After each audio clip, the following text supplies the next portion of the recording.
i te hitu e kanai. Kai I ame ka hano hano, ke ho mai kai ke hosana ki minilani ho ako ni mako ia oi.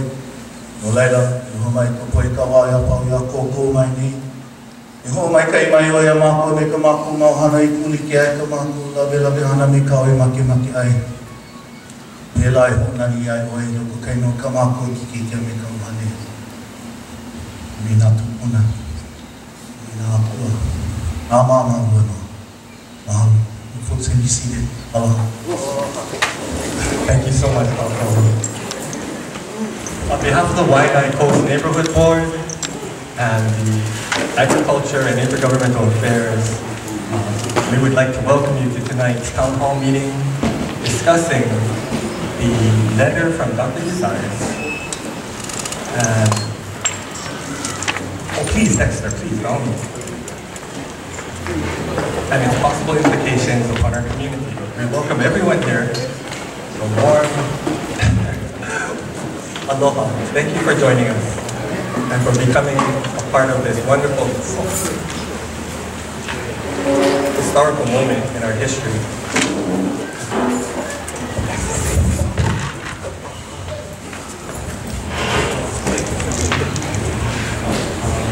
And Filikine is also on her way.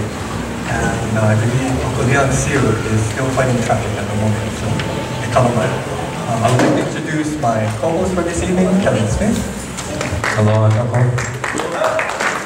just a couple of housekeeping things. If you've never been here before, the bathrooms are over here on this side.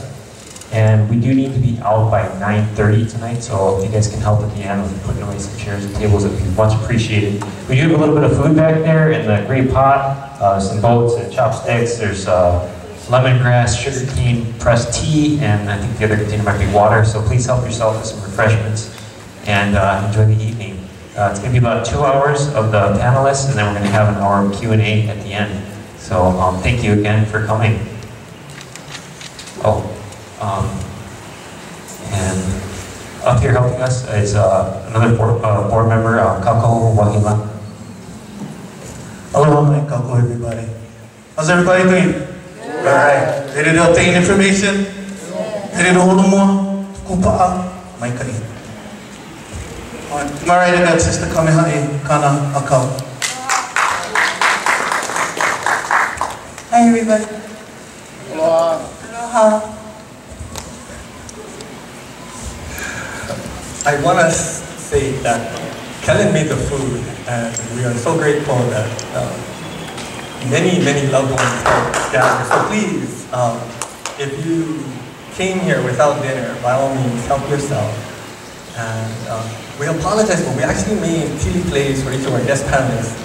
But in our rush, we forgot that we're going to have someone go and grab one. As soon as they come, we promise to give them to the guests. Yes. Also, there's some plant cuttings back there you can help yourself to. If you like the pork choy in the pot, there's some cuttings you can plant in the ground that grow really easily.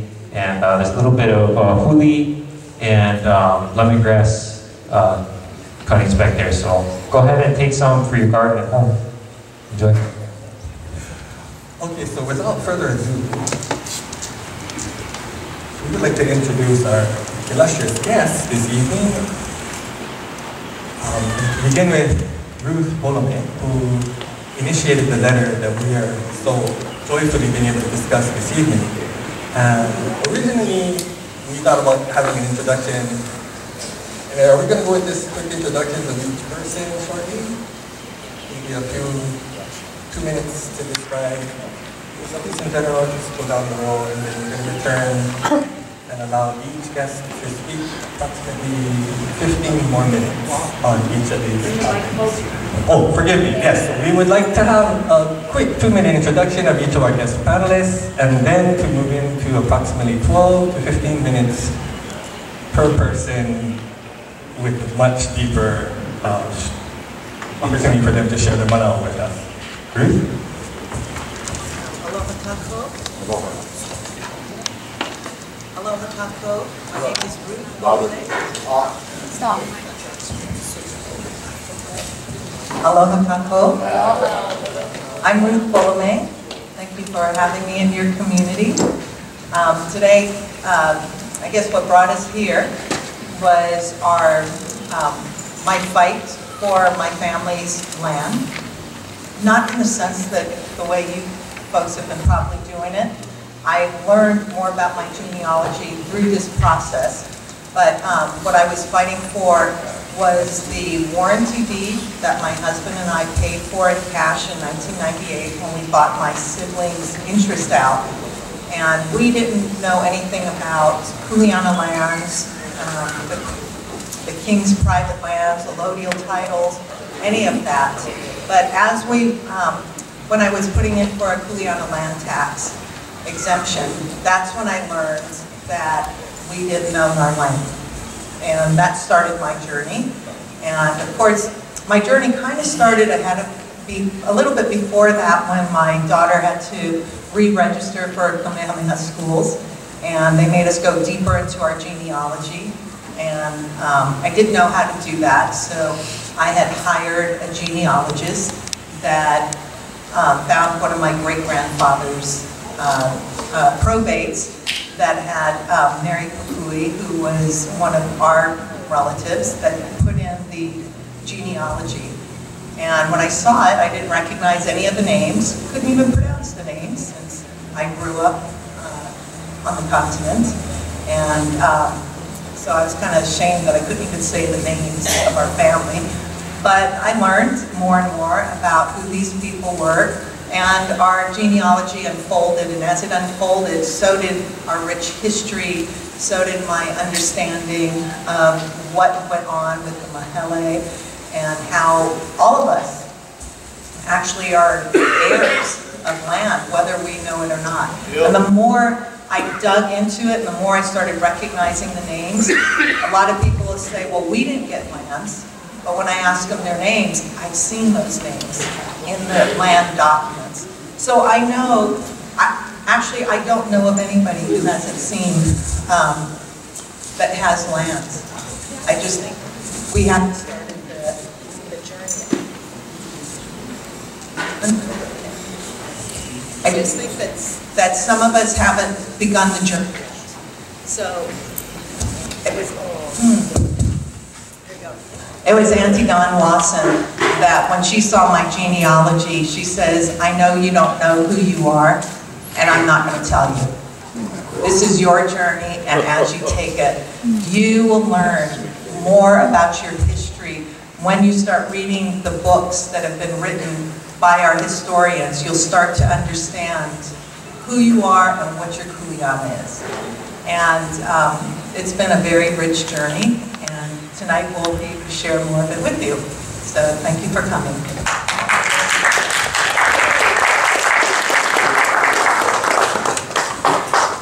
Ano ai me ke aloha e na hulu mano i ke ole.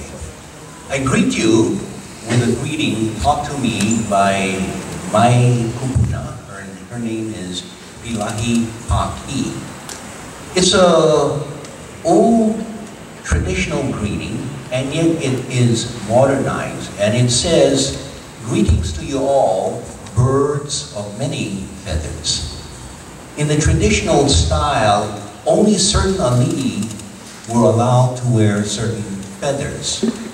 But in the modern times, in the respect that we give to an audience, ye birds of many feathers who have gathered together. So it's an honorific form of a traditional greeting, somewhat modernized.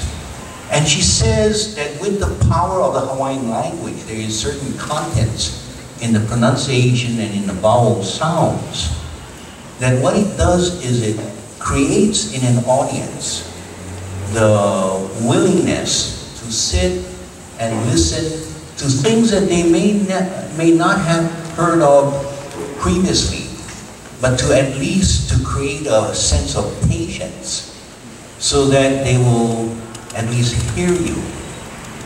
And I've gone to many places giving talks for the last 40 plus years, talking about why these Americans should be out of Hawaii, that they have no business coming into Hawaii and stealing our nation. And I've gone before organizations of retired military personnel. And it's not something that is easy for them to hear, but I found that through such greetings and an explanation of what the greetings are, they will at least give you the time to express yourself. And so this too, I greet you in that form, to give us an opportunity to state what we believe, whether or not you like it or not, and to engage in a type of high-level discussions.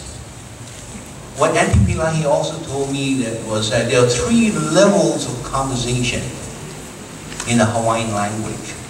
One can be described by the word olelo. The other by the word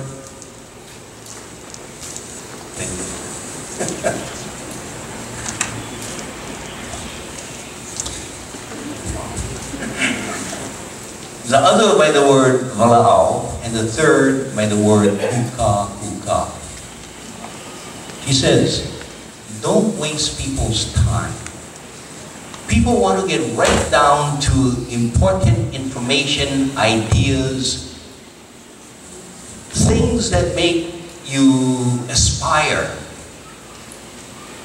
And so I hope that our discussion will get away from the discussion about merely talking about people or talking about people and events. Those are just gossips. But if we can talk about values, we can talk about dreams, we can talk about aspirations, and let us try to conduct our discussions for tonight at that deep level of kuka kuka, then I think the meeting, whether or not we agree or disagree, will have been successful. My name is Poka Lainui. I'm also known as Hayden Burgess, and we'll get into that further later because I'm being told 2 minutes. Pow! Had it over.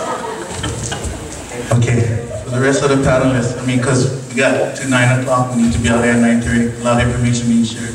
So 2 minutes introduction. Ololo Yauko, okay? Filipino. My name is Kilikina. Again, Hanaho. My name is Kilikina Kekomono. My family's from Maui, Big Island.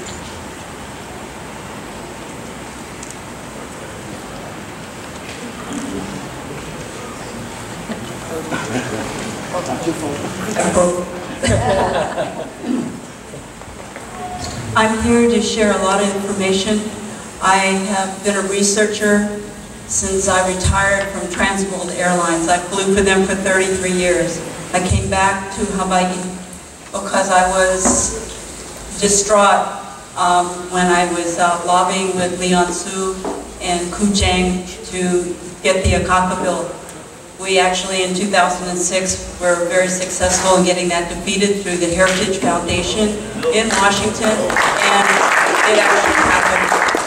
And in doing so, I studied under a federal judge there that became he was a federal judge and then became a federal judge under the Obama administration. So after learning a lot of truth and studying the Constitution, I had to come home because our people are totally unaware of what is going on. And so my whole purpose for the last 7 years, I dedicated my life to represent, write legal briefs, and go to court for our poor and disingenuous here in the Waianae Coast. And a lot of you know me, and a lot of you know that I've written a lot of legal briefs, and I've fought for you in the courts. So I'm just here to give you lots of information, things that have been withheld from our people, because people don't have the means to go to Washington, study there, and find out the laws and how they apply to us. My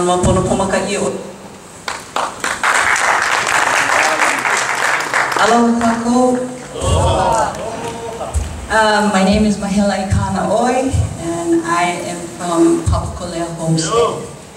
Born and raised, been in the kingdom since 1974, when I first saw George Helm at the Iolani Palace, and I was wondering, what is he talking about? I thought we were a U.S. citizen. And I got all crazy, and after that point, from 1974 to today, continued to be in research. On April 16, 2008, I was recognized as the head of state but on the 51st day of legislation in the state of Hawaii legislative body. And so was my entire government, and I do have the papers over here. And anyway, I'm going to pass this on because we've got so much to share, each one of us. There you go.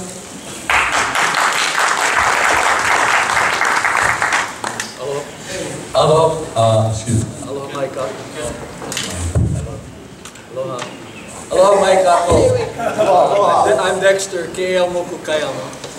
I'm an attorney by profession, and I've been involved in this struggle, at least from a legal standpoint. First off, let me say, I'm glad to be here in this beautiful country of Waianae. So thank you. Mahalo for inviting me. It's a great honor to be here. So I guess I'm here to provide a different perspective, a legal perspective of what I've been doing, as well as how it coincides with the letter by Dr. deZayas, and maybe give some ideas about how we as Lahui can move forward with those ideas as well. But mahalo, thank you again for inviting me. Sorry about the sound system, guys. I'm not sure what's going on. Okay, so we're going to go to our main presentation. It's going to be about 15 minutes per person, and the main objective of the evening is, the focus is the UN Memorandum from Dr. deZayas. As neighborhood board members, we found out earlier this summer, and it kept getting brought to our attention every board meeting, you know, this is significant, this is from the High Commissioner's Office, and we felt like we needed it to be addressed. So for those of you who are just coming in now, the reason we're having this town hall is because the neighborhood board has decided it's important to spread awareness about this, educate the community, and provide clarification for what this UN memorandum means. If you don't have a copy of the letter, we do have some copies I'll put on the back table so you can get familiar. So the main point again for each of the speakers is, you know, what does this letter mean for our community? Any clarification, education, awareness can provide for all of us would be much appreciated. Aloha again. So the way this letter came about was in 2015 when I was dealing with the banks and trying to get my property policy, title insurance policy invoked. I learned that I really wasn't going to get any help here. So in 2015, Leon Sue helped me get to the UN, and I began getting introduced to a lot of people there. Well, initially when I went to the UN, within 3 hours, I asked them, I go, wait, how do you get anything done here? This is just politics. You know, it's more of the same. And so I was pretty disappointed at first. But then Leon started introducing me to the different people that he's been working with years and years. And what I learned was it's all about relationships. And so through Leon Sue, I was introduced to people like Dr. deZayas and other people that works closely with Dr. deZayas. In 2016, I went 2 more times to the UN, and in that time, my main question was, how do I get to see the President of the United States? Because under the doctrine of political question, that's the only office, the executive office, that could hear anything that had to do with foreign affairs. Basically, it looked like every time I approached somebody from the U.S. Embassy, they run the other way, but they didn't want to really deal with it. So eventually, the relationships, I started developing relationships with the people there, and I asked them some questions. And one of the questions I asked was, there was a report that was submitted to the UN on September 24th, 1959. It's the A4226 report. That's part of Chapter 73E, which was a requirement to, I don't want to say decolonize, but so that there could be self-governance. And the U.S. was submitting this. Within that report, as I was going through it, I noticed the description of the state of Hawaii did not include any of our islands. And so as I was going through the different descriptions, I began asking the different international attorneys, as they would read the description, I show them the map with our islands. And I would read the names of our islands and ask them to see if they could find it in the description. When they couldn't find it in the description, I asked them these questions. I said, was there a law in 1959 that allowed one country to take another country without saying what they were taking? And they said no. I said, is there a law today that allows one country to take another country without saying what they were taking? And they said no. And I said, okay, as an heir of Kamehameha, who do I sue for taking my inheritance? And I said it as a joke, but I meant it for real.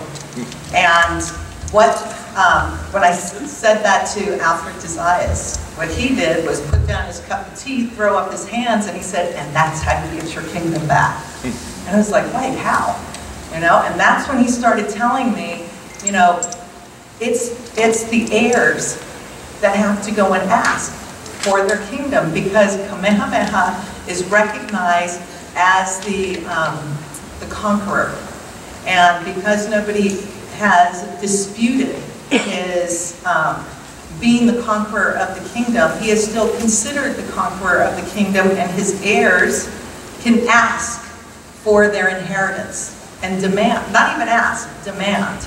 And so I asked more about how to do that. And I actually came back and I started asking people who I thought were Kamehamehas, like, oh, will you please stand with me so we can do this? You know, we can ask for our country back. And at the time, people said, well, how about we just stand back and watch what you're doing? You know, so I wrote a petition, and on December 20th of 2017, last year, I submitted the petition. And actually, Kaulana Bonet stayed up many hours with me trying to get this petition done. You know, it was so hard to do. And basically, it's a 300-page book of history of fraud and how the Hawaiian Kingdom was taken, and all this supporting documentation that many of you that do research, I put those pieces of information into the petition to prove what we were saying was not a fairy tale, it was real, and how do we move forward with the help of the Human Rights Council and the Secretary General of the General Assembly. So in response of doing this, Dr. deZayas said to me, you know, if you need recognition, I'd be happy to write you a letter that you could submit to the court.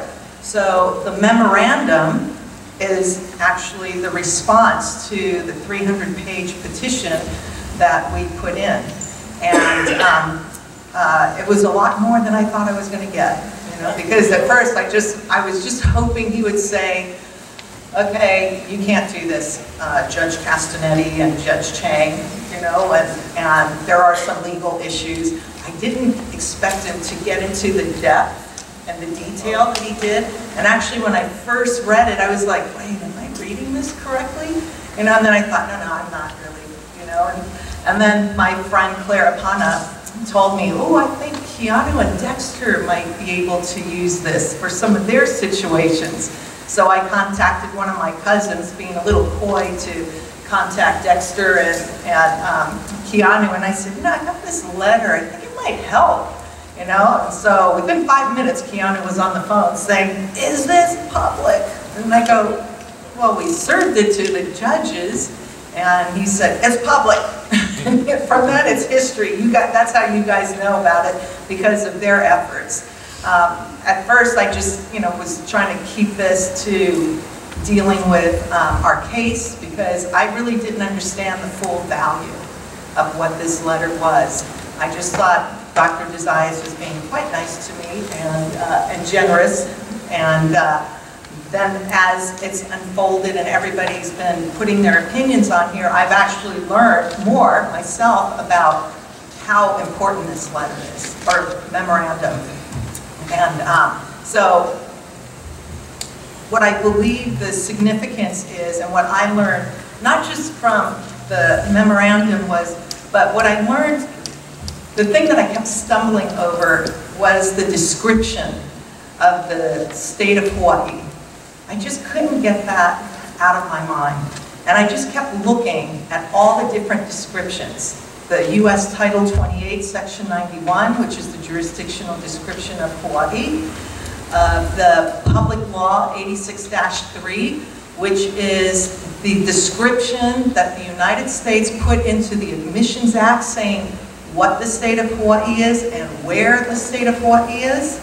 And then again, in the Chapter 73E report, A4226, that used the Public Law 86-3 description.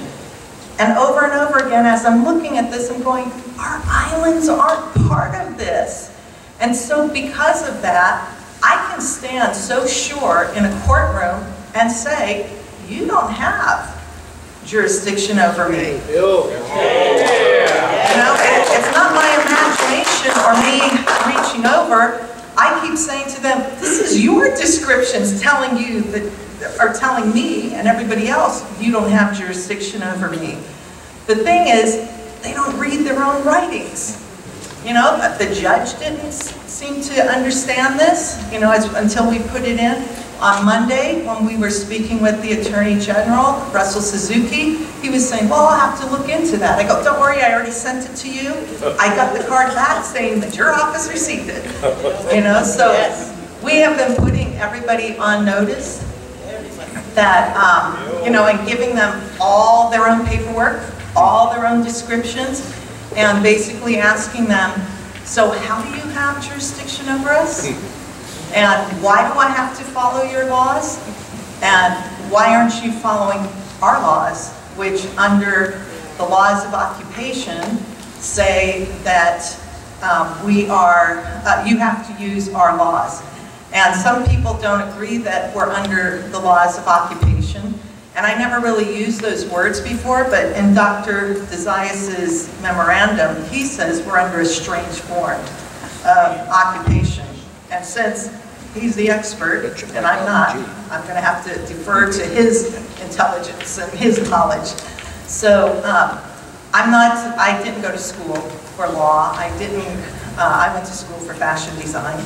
And I have only an AA, so that's all they gave way back then when I was going to school. But I did like political science and economics a lot. So, but as I was going through, I'm just seeing, you know, we have all been derailed into believing, to look at words, and even though our intelligence is saying, it's saying that we don't, the state of Hawaii isn't here, they're convincing us that we're reading it wrong. And I think we need to really stand on, these are your words. This isn't our words. This is your definitions. And just know it and stand on it and not divert from the knowledge that we know. We are intelligent people. The one thing that I found is some of the most intelligent people I have met have been the Kanaka Maoli. They're ingenious. They can see through in layers and in depth of, you know, we're told one thing, you know, this is the education we get in the U.S. public system, even in the private system, it's up here. But we have been trained through our DNA to look deeper and go into layers and depth, and we are the depth of our ancestors. And we carry forward all of our knowledge, and I think all we have to do now is start trusting that. Yes. And stop believing what outsiders are telling us of who we are, and continue down the road of who we really are. And I trust that, you know, every single person, when I see what your kuleana are and what you're contributing to us getting back to the truth and getting back to governing our kingdom, I'm so proud to be Kanaka Maoli. I'm so proud to be and stand with all of you and all the things that you do. I can't even express how proud I am. And when I go to the UN and I look at some of the things that they're doing over there, they're trying to get universal human rights today for people that don't even touch what we accomplished in 1839. When they talk about what they're trying to get, human rights for people today, and we show what our king did in 1839 for us. We are so progressive, and you know, it makes me so proud and honored that we had that kind of knowledge and leadership and love. And really, that's what makes our culture so different from everybody else, is it's really based in love and ohana. And when we start going in different directions, we're just forgetting who we are and how to love each other. You know, because really, every single one of us, when I see and talk to each person, I'm just so impressed. You know, like I see people holding signs and fighting that our people in the next election will be in the positions to guide us through. We're not going to turn this over overnight, but if we have people willing to stand right now to make sure as we transition, our people are in place, that's a big step. And so I support everybody in what they're doing, even though I personally won't vote because that's my stand. I'm saying you can't legislate me with the U.S. laws. You know, so it's a stand that I'm taking, but I do honor what everybody else, you know, the step that they feel like they have to take. So in that, thank you again.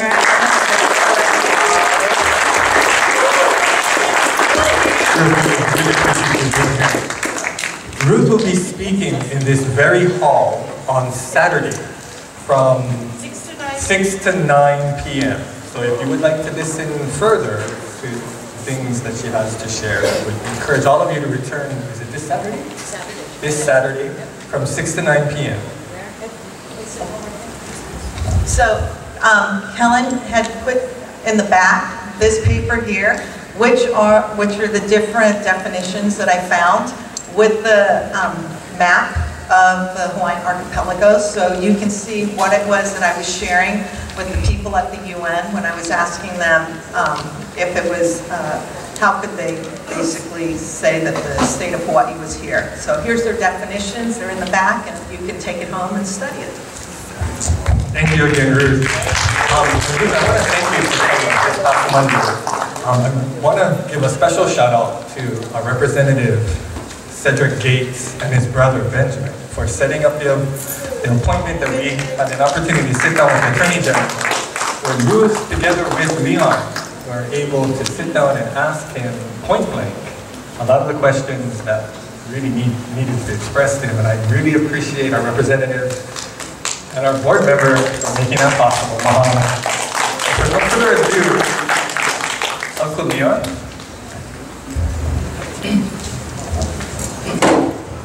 Aloha. Aloha. Aloha I mai o ko ai maluhia hoi ke akua e ko ka makua. Very good to be here in Waianae.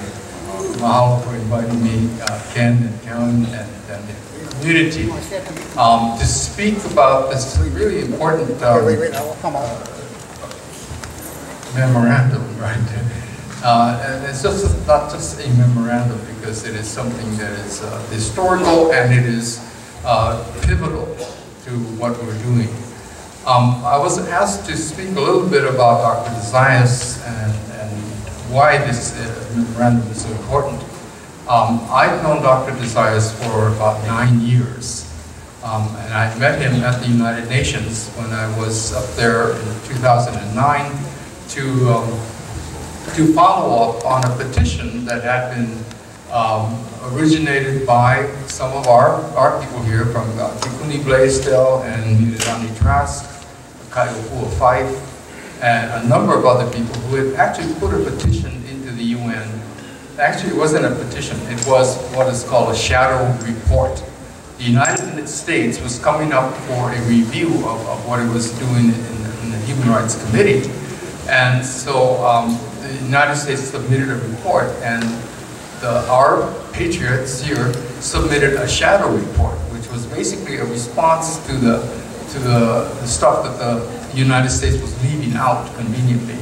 about our situation. So they submitted a shadow report in 2006 to the Human Rights Committee. In 2008, that shadow report, as well as a petition, was submitted to another committee called the Committee for the Elimination of Racial Discrimination. And so the Human Rights Committee turned it over to this other CERD, the Committee for the Elimination of Racial Discrimination. The committee got this report and didn't know what to do with it, because to them it was too provocative to take up. They did not want to challenge the United States, and particularly since technically it didn't have to do with racial discrimination. So they decided to pass on it. Dr. deZayas told them that they couldn't pass on it because they actually have an obligation as a treaty body of the United Nations. They had an obligation that if they received a communication or request from a party that they accepted, they had an obligation to either review that or pass it on to the proper committee to oversee that. So the CERD committee was in a very awkward place. So when this actually came up before the CERD committee and they decided actually they were having another hearing where the United States was being reviewed. And lo and behold, in 2008, the representative from Russia on the committee asked a very simple question, and he said, "Can you explain to us how the United States acquired the Hawaiian Islands?" And he asked a couple of follow-up questions to that. And then the representative from Romania asked a couple of questions to that too. So I was here in Hawaii. Kaipopua White was in that room in Geneva when that question was asked. I was here in Hawaii. I was in the basement of the Hawaii State Capitol, and Mililani Trask runs up to me. She says, "Call Kaipopua, something big is happening in Geneva." So I called him up, and he explained what had happened, that this question was raised.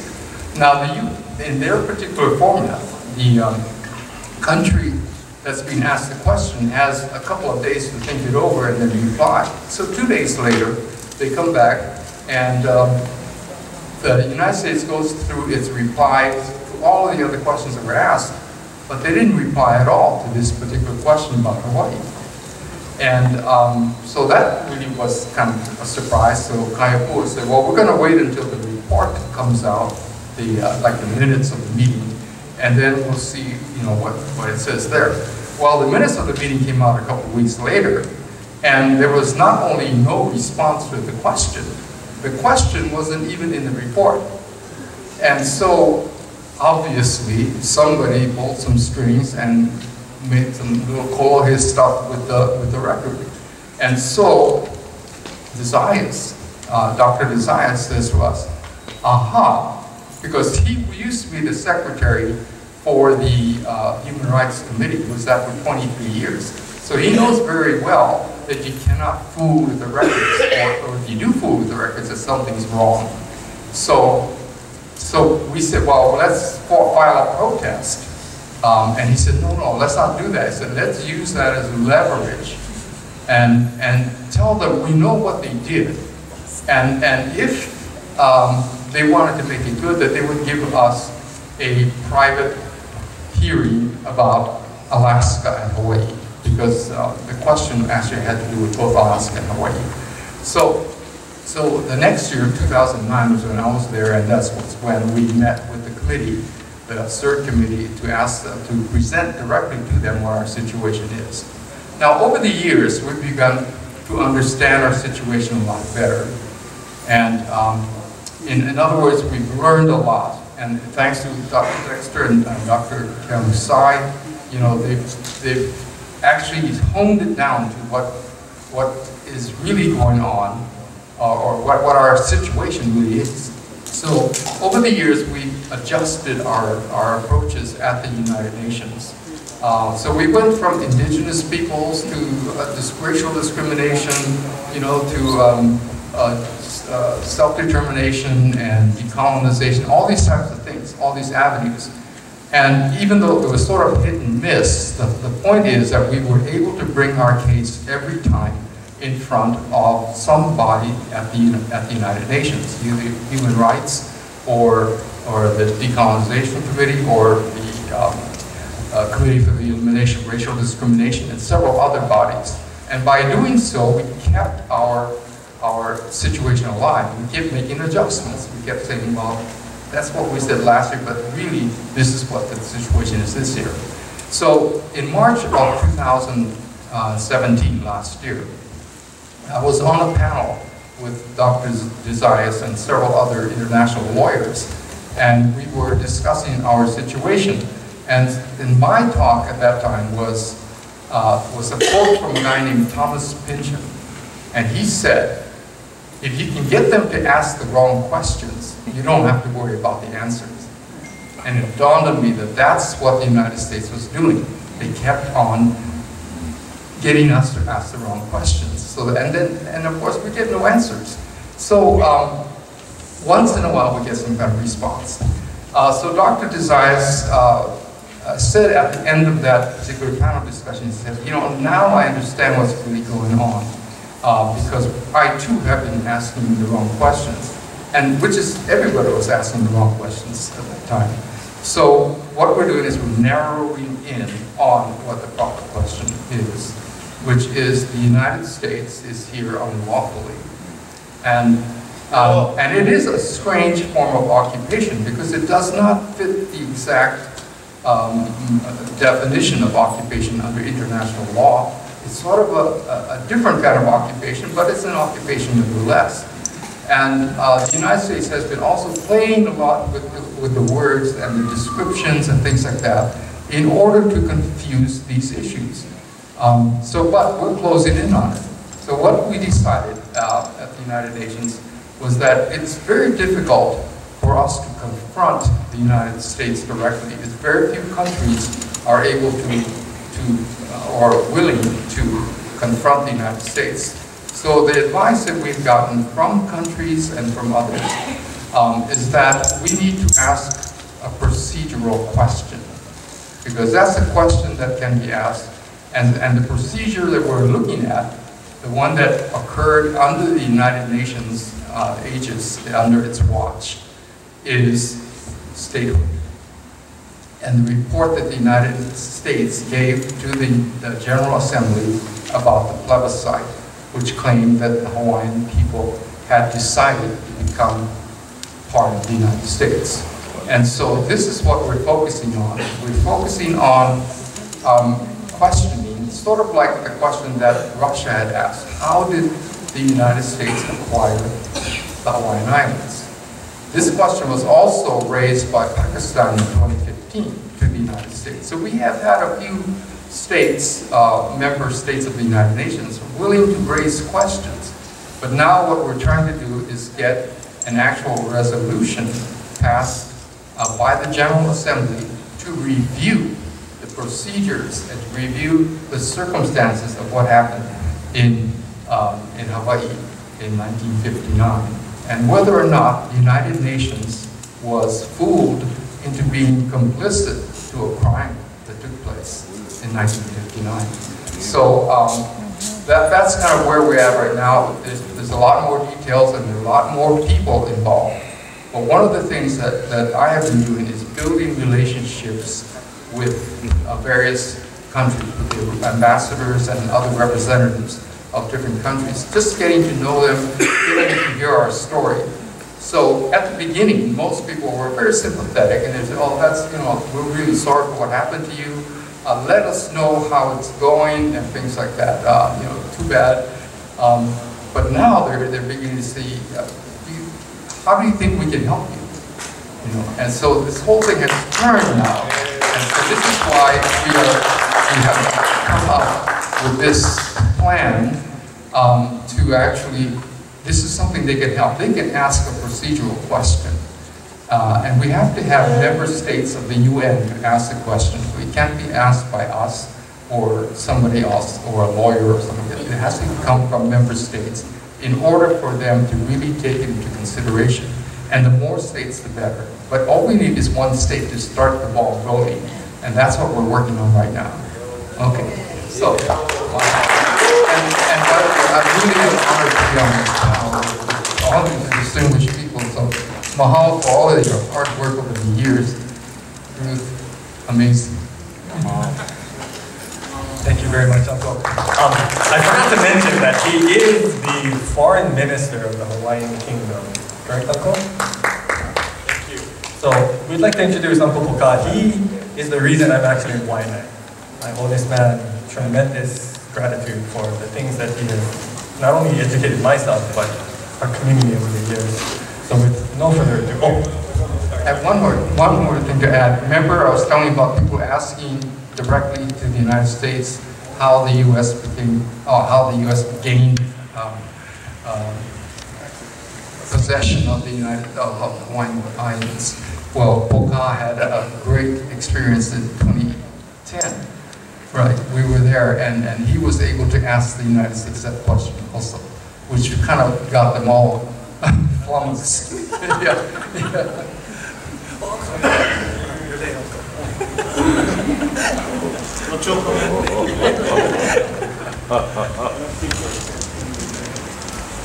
I take you back to 1976. 1976, I graduated from law school at the University of Hawaii School of Law. 1977, I was asked to represent a defendant whose name is Napi Lawful. And when I represented him, I explained that had I been the defendant, I would represent him on the basis that the American courts had no jurisdiction over Hawaiian nationals. And he said, brother, that's the defense that I want to take. I won't go through the long details of that case, but that was the longest case in Hawaii's history up to that point, a criminal case, in which we denied the jurisdiction of the United States over our citizens.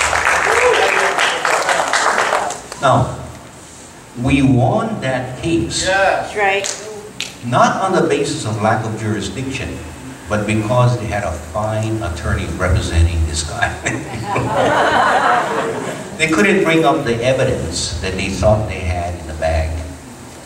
But what we did was use that case not to speak to the judge or to the jury, but to use that and the momentum that that case would have to speak to our people, to use the court system as an educational basis, so that people would start asking the question, what are you talking about when you say that President Cleveland said that we stole the country and then this, and that? Because what I did was take the time to read Cleveland's address to the United States Congress into the court records. A year or two later, or even before that, I got caught up with some pilikia with the federal judge when I said I refused to sign a form that I was to serve on the jury because I'm not a U.S. citizen. He threatened to take my license away. But it's not the fact that these things occurred, but we were able to use it to continually educate. Because why? We broke. We have no money. We cannot publicize. We can not go on TV. But what we did was use the stuff that they were throwing at us and spun it around to use it as an educational basis. Then I received a telephone call by a guy. He tells me, brother, you don't know who I am. My name is Walter Paulo. And I'm living down Sand Island and they're going to kick us out pretty soon. And I want to know what you're talking about when President Cleveland said that we essentially stole Hawaii and that we are not citizens of the United States. So when I went down to Sand Island, it was another educational basis. So we fought the Sand Island case and they eventually dropped the case. They refused to give us a jury trial. And then we had cases when they arrested our folks at Makua, and many of you may remember the cases we had when Hurricane Iwa hit. And we had cases all along this coastline of people who were without homes. And we represented them on the basis that they had no jurisdiction over us. And most of the cases we won. And those that we did not win, we went up to the Supreme Court and we fought them at the Supreme Court. But the point was that we used the education provision of the court to teach people what was happening. We're not learning it in the schools. And yet one judge here in Waianae told me after I brought the motion to dismiss the case against our Makua folks because they cannot show, the state cannot show that they own Makua. And after that he denies my motion. And he calls a recess and he says, Mr. Burgess, at that time my name was Burgess, right? Mr. Burgess, I don't know why you bring these motions to the court. You're just wasting our time because you know that if I find in your favor, they're going to appeal the case, they're going to take it up to the Supreme Court, and I'm going to get overturned anyway. So I tell him, hey, don't come crying on my shoulders because you're afraid to take your responsibility when you put on that judge's clothes.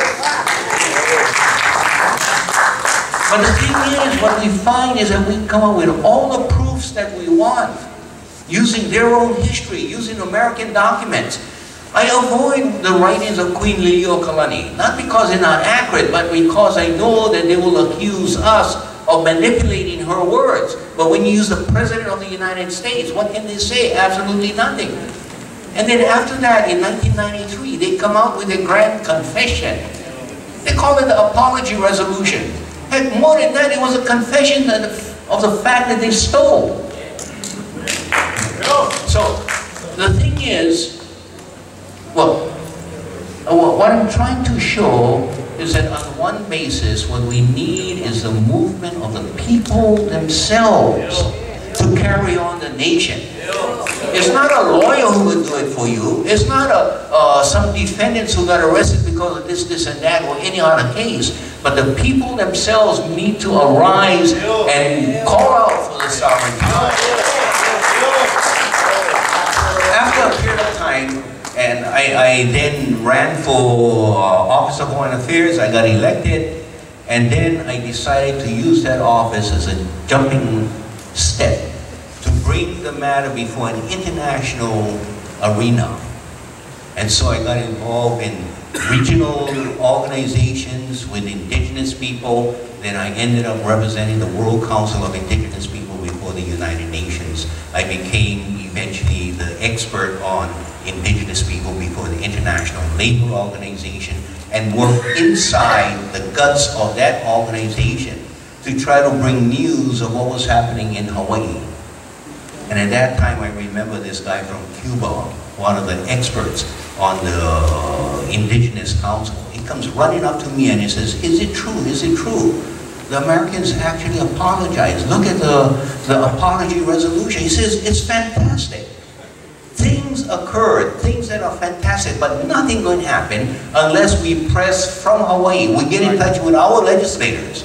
We get in touch with our neighborhood boards. And we have a resounding call out for our sovereignty and begin that motion, begin that movement. Nobody can give us our nation back. The United Nations can give us nothing. All they can make is declarations, and you can have opinions by Alfred DeZayas and others who say, yeah, you folks are right. But until we gather together, only then we'll be able to move. That's right. You know, there's two kupuna who had some wise sayings. Sometimes we don't like howlies, right? But there was Haole Kupuna. His name was Abraham Lincoln. And he says a nation cannot stand divided. That's right. And yet we look at ourselves, and I will be critical to our own people. On one hand, we have people who want independence immediately, and they will not talk to the other brother who says, but I need federal recognition because I don't want them to take over my Hawaiian homes. I need whatever OHA is providing us, etc., etc. Then once I say, hey, you no good, no talk to me, that kind of, we got to stop that. We are a nation. We can disagree. So what do we need? We need here in Hawaii to change our own system of working with one another.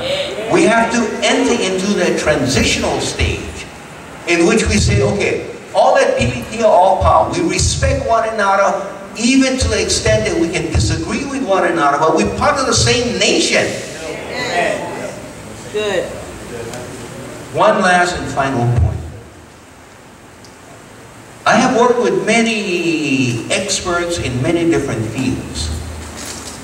But be careful, and to be like you say, watch out. Because if you step into somebody else's field, you're going to end up being the pua'a. You don't like me to sacrifice, right? I respect Alfred deZayas. I know him personally. We traveled together to Alaska. We addressed the Alaskans. We talked about the issue of statehood and the violations that occurred during that process, how they cheated us, they committed fraud. I'm not going to get into that detail. But one of the things that I'm concerned about, and I mention it now, not to create dissension, but to just call it out for what I believe needs to be called out. The nation of Hawaii cannot depend on the descendants of Kamehameha. The nation changed. There was his son who came about and wrote up a written constitution. First started out with the oral constitution. And what was his oral constitution? Kamehameha's constitution? One word, pono. That's all that needed to be said on his deathbed. That's what he said. Okay, my time almost up. Pono. Then 1839, the Lua'ehu Constitution, written by his son, Kauikeamo'oli, Kamehameha III, talking about what is pono, interpreted now in different circumstances. Today, we still have that basic constitution, that is our constitution. That is what the nation stands for, and every one of us, Haole, Hawaiian, Portuguese, Filipino, Japanese, whatever it is, as long as we are Hawaiian nationals, that is our nation. And we have to recognize, and we cannot just leave it to the lineal descendants of Paya Kamehameha. We all responsible. That is how the bend of history turned, so that it moved from an elitist community, an elitist society, to an egalitarian society. So that you don't have to be a li of the ni'aupio class in order to be respected in the nation, but every one of us. That was where the bend was occurring. That is why Lilio Collins said, the voice of the people is a voice of God. And that is a voice I should be listening to. Now it's fine when an expert from the United Nations reading through that history says, a descendant of Kamehameha, there you go, there's your nation. But he is not necessarily the one who understands. We ourselves need to take our role, our part in the understanding and the discretion of these matters. My time is up. I want to thank you all. Thank you very much. He helped me understand that even being Kepini, I have a kuleana to our nation. And the more I learned about our nation, the more I realized that our ali'i, the descendants of Kamehameha's family, were beloved. They sacrificed. They loved us, and we loved them. It wasn't like the way we see American, rich people not care about the regular people. I couldn't believe the way everybody wanted to love Queen Liliuokalani. Wherever she went, they were so happy. And they partied, and she made sure that everyone was taken care of. And her trust to this day does just that. It's just amazing how this aloha passes down through generations, even to us. The people that aren't even related to her have been blessed because of the kind of kamau here. So, introducing one of those relatives, I want to introduce Kina.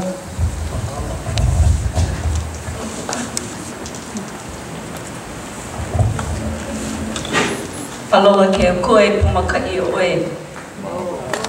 Aloha. Loa Keakua e Pomakaia Oe is the kingdom of Hawaii. The United States put God in the Ninth Circuit and took God out of their laws. So when you understand what Loa Keakua e Pomakaia Oe is, that's us. We are the descendants. We are a God-fearing kingdom. And because we believe in Aloha Keakua, it unites us. Not the U.S. laws that put God in the Ninth Circuit and took it out of the laws. It united all our kuleanas. It united every apua'a. Everything is here is because of Aloha Keakua. I'm here to briefly explain. I'm also very honored.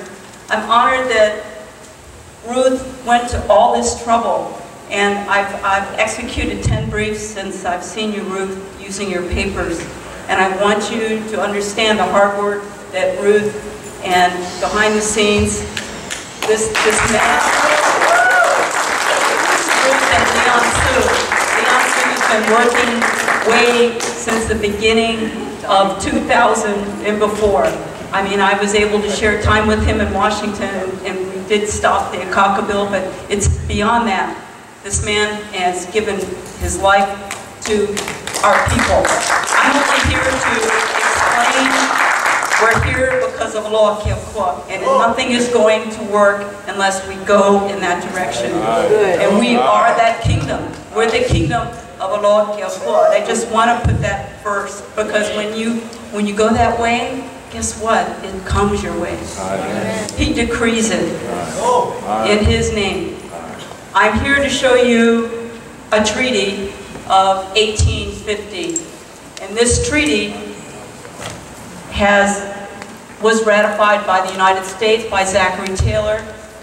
And what's amazing about this treaty, because of the U.S. Constitution is holding us to the occupation of their laws, this illustrious treaty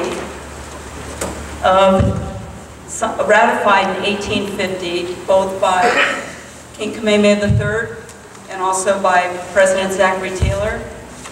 The U.S. Constitution is under Article 6, Clause 2. What is that? The United States has to what? They have to practice the treaties. This treaty of 1850 is encapsulated in Article 4, Section 4 of the U.S. Constitution, which was a republic, which is what the United States guarantees all American citizens and occupied us. In doing so, this is the trump card. No pun intended. But I want you to know, because of that man, he is going for the rule of law. So if he's going for the rule of law under occupation, they have to follow this 1850 treaty under Article 6, Clause 2. Because what do? They swear an oath under Article 6, Clause 2, and Clause 3 is their oath. Okay, 1897, Queen Liliuokalani presents the Kuwait petition with her delegation. And in that petition, which it actually prevents the United States from ever taking the Hawaiian Islands, because on page 2 of this petition, this document of I'm not giving you my land, she took back 4 million acres of land. And the red ribbon is not a red ribbon, it's a lien. It's a legal lien that is in the largest microfiche archives in the world. This lien is in College Park, Maryland. I discovered this in 2005, and my first copies were given to Leon Su. I distributed it through every group that were going to do their due diligence and get us to this sovereign road, as everyone has explained. The most important thing I want you to understand that there is proof of October 4th, 1988, under President Reagan's proclamation that the state of Hawaii was never annexed. These are papers from Washington, D.C. You can come up and look at them. But 20 DOJs and the Assistant Attorney General, Douglas M. Kemick, found through their research because President Reagan was trying to extend the territorial seas so that the Russians and the Japanese couldn't come into our waters and overfish. Well, in doing so, they found out that Hawaii was never legally annexed. You can actually read the opinion right here. Obviously, President Reagan didn't extend the territorial seas. What I'm discussing goes along with Dr. deZayas' amazing memo. It's not a memo. It is a certified document sent to the President of the United States, the Secretary of State, and it went on down and came to Hawaii with the governor on down to the Attorney General, to the judges of land court, and then the appeals judge when it went to Castanetti and Chang. What it is a declaration that the Kingdom of Hawaii, as we know that you don't know, was never annexed. Remember that July 7th, 1898? Well, this, 30 years ago, October 4th, 1988, proved it. That's why there are no meets and bounds in the state. That's why Oahu is not in the state. Where is the state of Hawaii? Does anyone know where the state of Hawaii is? Thank you. It's in the 10-mile square of the District of Columbia that 5 miles of Virginia, 5 miles of Maryland gave after the Reconstruction Act of 1867. So all I'm telling you, the evidence is here. What my predecessors have discussed is that we already have it. We already have the evidence. And what I'm trying to tell you is that we're sovereign in our own lands, and we have been. And the United States didn't want you to know this. Because why? You have been free money for they can't tax us under the 1907 Hague Convention of this Article 28, Articles 76 and 77 of 1907. They can't tax us because we're protected persons under this incredible memo. It's stated in the Fourth Geneva Convention of the occupation under Article 49. Under the Fourth Geneva Convention in 1949, under Article 28, 49, well actually not 49, but 50 and 53, they can't confiscate, they can't tax or take foreclosure of any of your properties because they're private lands. The United States came in without a treaty, and they gave us what? They gave us a joint resolution. So what I have the joint resolution up here from Dr. Williamson Chang. The joint resolution holds no water. Yeah. This memo, which is not a memo, it's a memorandum of a declaration of who we are. I have all the evidence of who we are. But we need to literally wake up and re-educate ourselves to know that because of this blood, they can't tax us, they can't ticket us, they can't do anything with us. What is that old law of Kamehameha the First? Mama loa kanawai. And what does that mean? That's right, the law of the splintered paddle.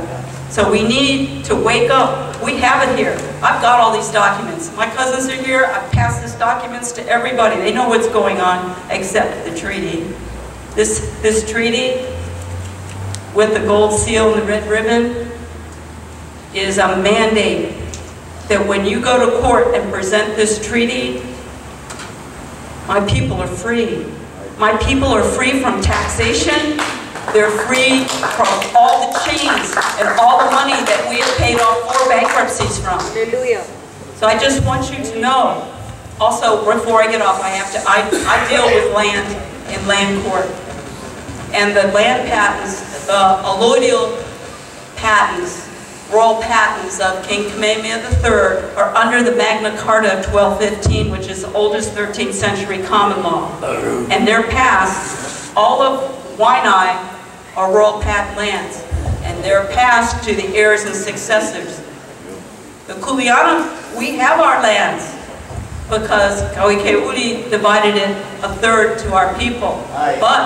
And that will never move. We have to carpe diem and take what is ours. What I'm saying is that the allodial titles of King Kamehameha III still remain to this day under the Magna Carta 1215 that was proven in court under King Edward I in 1267 of the Quo Wanto, that's known as a Curae Imperator, that was filed in England to get all the Royal Crown lands back for the English Crown in 1267. Thank you.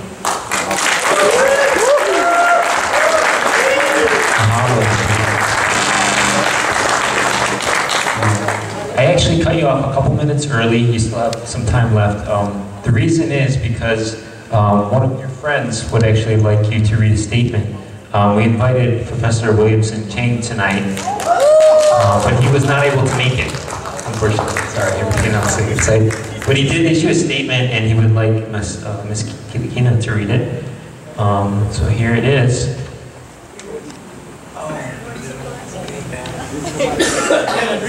He wanted you to read it.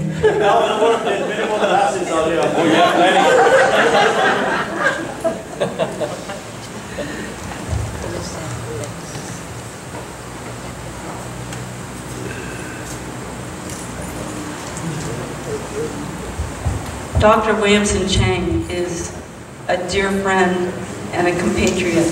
This man has fought, he's gone to jail, he's represented our people in sovereign lands that put him in jail for $75,000 in 2001, right before 9/11. He's never stopped fighting for us, and I'm a great fan of his. Yes. This is his statement. Aloha. It is a great honor to be asked to speak before this honorable body. Unfortunately, I teach a class on Monday and Wednesday nights. I have also had very strong bond to the people of Waianae and has been a part of me since my career started. I was a special Deputy Attorney General under Chief Justice William S. Richardson and defended his decision in Robinson versus Ariyoshi, by which he pronounced that water could not be owned but was held as a public trust. I drafted the state water code. I also have a deep affection for Waianae and the people of our leeward coast, for our people, Hawaiians, Native Hawaiians, and those who have had their feet in the soil of Hawaii and have had Hawaii heart. I've given many talks and presentations in Waianae, and I love it so, and have some of the most memorable in my career. I feel deeply privileged to be asked to make some remarks tonight. I have been asked by your first Vice President, Mr. to comment on the memorandum from the United Nations by the independent expert for human rights, Dr. Alfred deZayas, in the case of Ms. Ruth Bellamy. Ms. Bellamy's case is very significant. I've worked as a legal counsel on part of this case, so Mr. Popolahanui, the case is very significant. It drives at wrong by the United States is exposed most vulnerable. Ms. Bellamy is asserting that the foreclosure on her property is wrong under international law, and the law of human rights part of the international law within the province of the United Nations, and also wrong and illegal under United States law. If there is any claim of Native Hawaiians that is clear, it cannot be ignored in this charge. It is the United States, and thus the state of Hawaii does not possess legal title to the ceded lands. Named ceded lands is the name given by the United States, which are stolen lands of 1898. The Hawaiians, those lands were the Crown lands and the government lands after the overthrow. The Crown and government lands were seized by the traitorous provisional government. The provisional government deemed these lands approximately 1.75 million acres of the 4 million acres of lands in the main Hawaiian Islands, now belonging to the provincial government. After the creation of the Republic of Hawaii by the leaders of the overthrow and leaders of the provincial government, these lands were claimed as property of the Republic. On July 7, 1898, the United States claimed that it acquired these lands by means of joint resolution of annexation. This was impossible. The joint resolution was not a treaty between the Republic and the United States. The last of such treaties was rejected by the United States. Thereafter, in the midst of the war with Spain, the United States simply seized Hawaii. Not by treaty, not by consent of the Republic of Hawaii, not by the consent of the people of Hawaii, and not so they have claim by conquest. The United States claims it has seized all power over Hawaii by means of unilateral document written by the United States with no cooperation or consent even from the rebel Republic of Hawaii. The United States claims that a document written by itself to itself constitutes a deed from owner to buyer to the public lands of Hawaii. This was such an absurdity that the great majority of senators found it impossible to believe. Namely, if the United States, by passing simply an act of Congress, could acquire Hawaii, then isn't it true that Hawaii as a nation of equal sovereignty could acquire the United States? This is such absurdity. For the joint resolution has force and effect, then every nation could simply acquire others by a simple act of that nation's parliament. Senators rose up in alarm. They bashed the McKinley administration for such a fantastic, illogical, and thus impossible claim. Senator Allen of Nebraska spoke for many, many hours. President, how can a joint resolution such as this be operative? What is a jurisdiction of Congress? Does it extend over Hawaii? May we anticipate this matter, reach out beyond the sea, assert our authority under a resolution of Congress within the confines of an independent nation? Where is our right? Where is the grant of power to do this? Where do we find it? Some assume to discover that in supposition that there has been a cession. There was no treaty of cession, which was no truth ever made. Hawaii is foreign to us, and we're foreign to them. We base our jurisdiction upon falsehood desired to be made conclusive in a resolution of which it said cannot be attacked, however groundless it may be.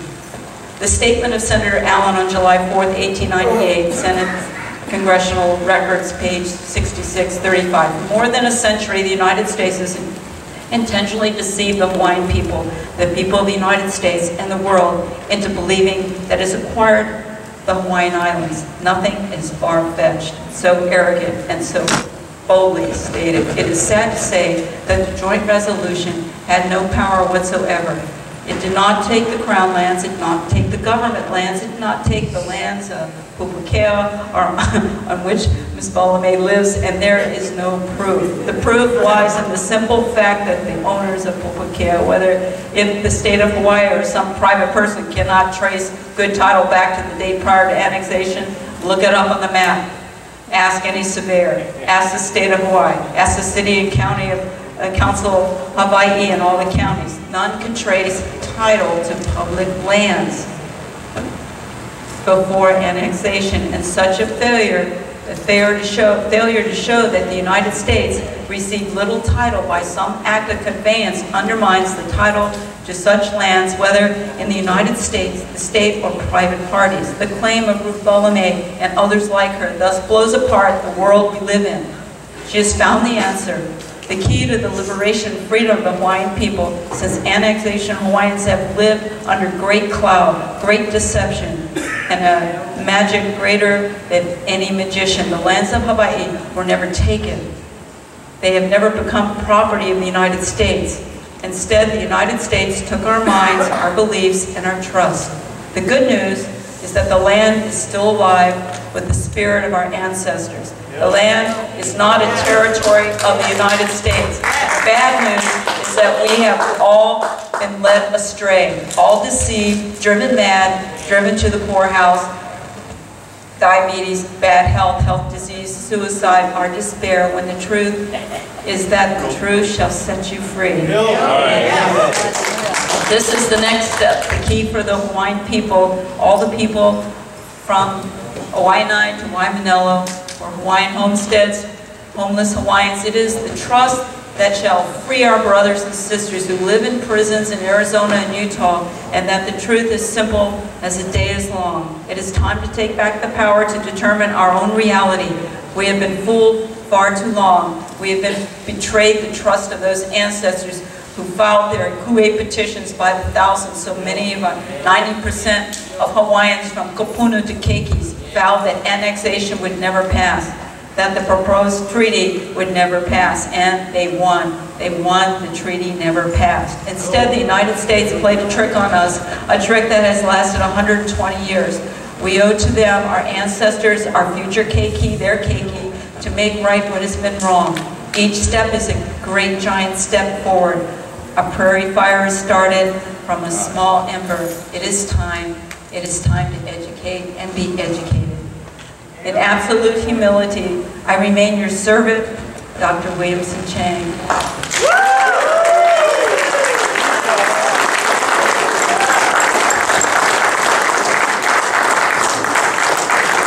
In closing, I have one thing to disclose to you. In my research, you aren't aware that Sanford B. Dole, when the prison was, when Queen Liliuokalani was imprisoned, he crossed off 500 of her royal patents and in pen, didn't change the deed, crossed off her name and input his. There were 500 of those. In 1897, he wrote the Secretary of Interior, Hoke Smith, and asked him what he could do with this dilemma. Hoke Smith very emphatically said, they're clouded titles, give them back. 1897, President McKinley wrote Sanford B. Dole and told him to return those clouded titles. So I want you to know that the United States has been reselling our clouded titles of private lands and made them public, which is, in my opinion, has gone to the Nuremberg Tribunal Charter under Article 6, Section A to J, in particular Section 2E of genocide. They've genocided us for 120 years, taking our land, our food, our agriculture, everything from our keikis and our people, and yes, our resources. Right. Mahalo.